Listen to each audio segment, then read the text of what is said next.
Hello and welcome to another short series of Diagnostik80's reviews. I'm Chris McLeod, aka Diagnostik80 from the Full Force podcast, and I'm very happy to finally bring you a number of videos covering these final offerings from the Gijcc Collectors Club. I got my delivery earlier today and wasted no time in unboxing and filming so that I could show off these cool toys. I didn't end up getting the Night Stalkers, but only because the price was very high on this last run of product and something had to go. This particular video will focus on the Sonic Fighters from the final 12, and as a disclaimer, I won't be opening any of these because, well, you know how much they cost, right? Let's get Sonic. Back in 1990, the only surviving member of Battle Force 2000, thanks to Larry's Cull in the Marvel comics, got a makeover and was switched over to the Sonic Fighters, which is ironic when you consider DJ would have been perfect for this subgroup of Joes. This particular group of soldiers were equipped with sound effect module backpacks that were so big it looked like somebody was moving a fridge or a washing machine on their own. He was also dealt a pretty solid weapons loadout, including his iconic BF-2000 rifle in black and 3 other laser weapons in the same colour, one of which makes its way into this new version.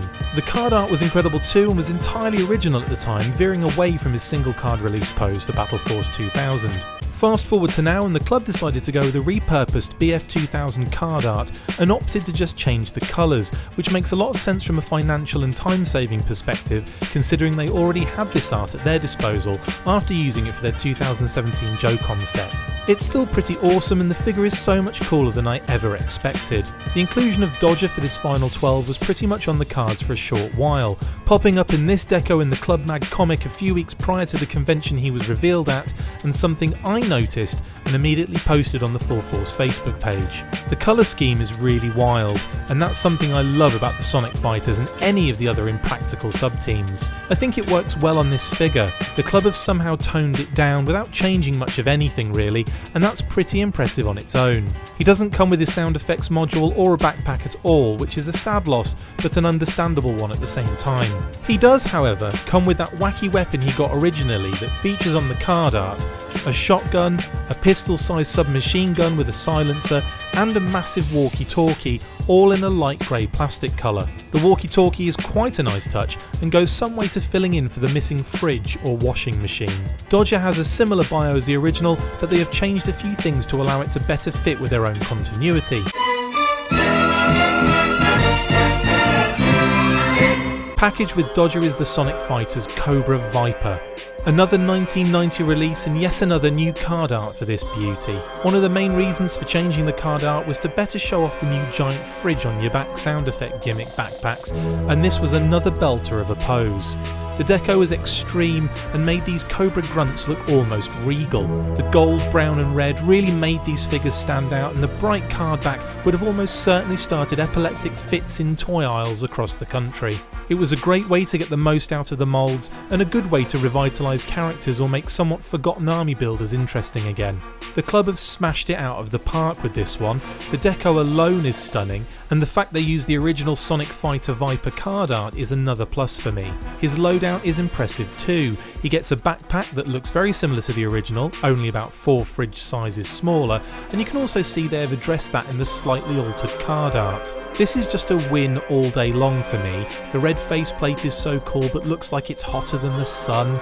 His actual face must be a burnt mess. He also gets 3 guns and a mortar launcher to replicate the grenade launcher and tripod in the original.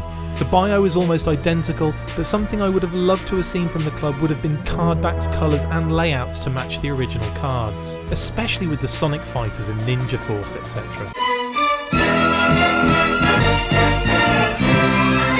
Continuing the Sonic theme, and we have that gold-plated goof-off Lieutenant Falcon. This is an interesting one, as the original figure this is based off was actually a Super Sonic fighter from 1991.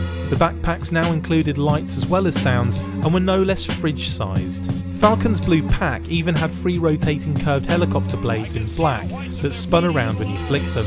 Multifunctional son of a bitch. He was a repaint of his original 87 mould and displayed a very cool all light grey deco with basic black digital camo and some green accents here and there, including his beret of course. As we see on both versions, the camo wasn't apparent on the sleeves and yet very obviously included in both versions of the card art.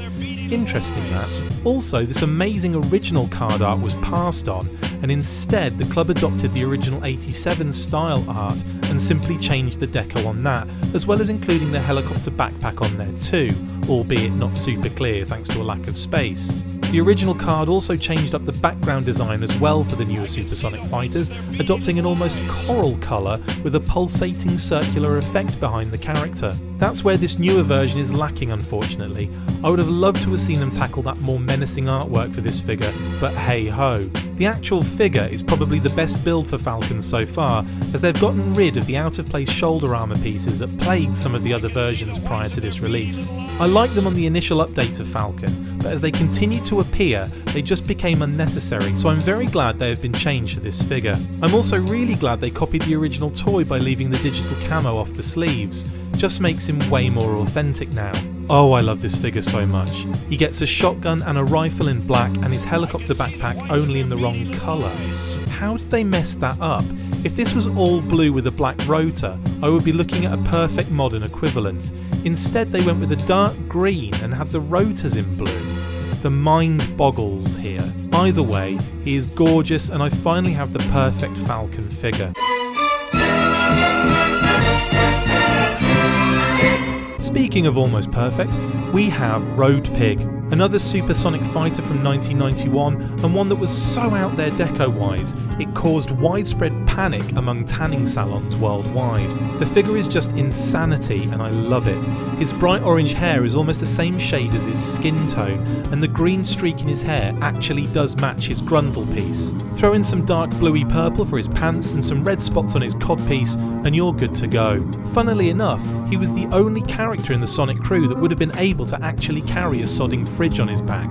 He got his iconic shoulder pads, a flamethrower and a machine gun to go with his huge backpack, and that was him done. Surprisingly enough, he didn't come with his iconic cinder block on a stick, which is actually included in this newer version. The card art was yet another stunning piece of magnificent work and really accentuated his personality, or personalities in his case. The club have adapted that art slightly but really caught the essence of the movement and all of the details in his grotesque face. It's actually superb, bravo. The figure is almost perfect. Almost. I really wish they had given him his ridiculous skin tone, but that is about it for me. The base figure has always been pretty solid, and the addition of those Destro legs with the other Destro shin guards is a masterstroke and really does replicate the original, and in green no less. Awesome. I can't say enough good things about this figure. I really love what the club have done here. The original base figure that the majority of this newer version takes a lot of its cues from has always been a favourite of mine, but the addition of the legs makes this basically a perfect version of the figure. If only they'd gone the extra mile with the skin tone. The bio is pretty much the same as the original one, so let's bring this one to a close. Thanks for watching this video, I hope you enjoyed it. Stay tuned for my continued rundown of the final 12, which will be up shortly after this one, so keep it locked and sub to my channel, and always remember to avoid any and all pigs who have ventured into the road.